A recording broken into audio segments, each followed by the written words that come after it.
সাথে সাথে নবী করিম সাল্লাল্লাহু আলাইহি ওয়াসাল্লামের প্রতি আমরা সকলে দুরূদ পড়ি, বলি সাল্লাল্লাহু আলাইহি ওয়াসাল্লাম।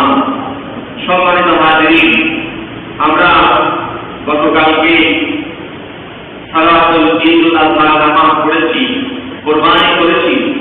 আজকে হচ্ছে 11 জিলহজ। আজকের দিনটাও কিন্তু কুরবানির দিন।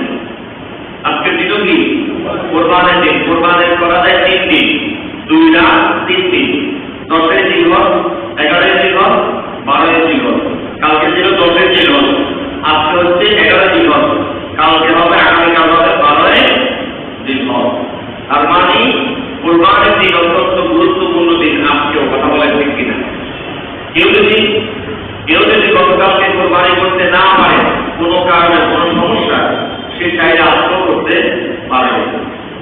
সুতরাং আজকে জুমার দিন, কুরবানির দিন, অত্যন্ত ফজিলতের দিন। কথা বলেন ঠিক কিনা?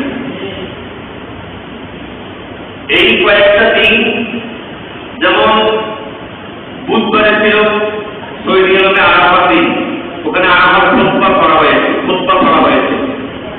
এরপরে মঙ্গলবারে ছিল আরাফাতের দিন সৌদি আরবে, আরাফাতের খুতবা করা হয়েছে।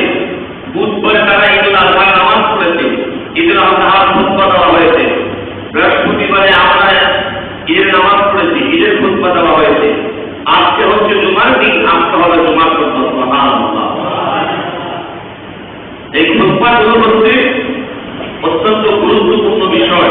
আমাদের দেশে আমরা খুতবারে গুরুত্ব দিই না, খুতবা শুনিও না, গুরুত্ব দিই না, গুরুত্ব মনেও করি না। অথচ খুতবাটা কি জিনিস? খুতবাটা হচ্ছে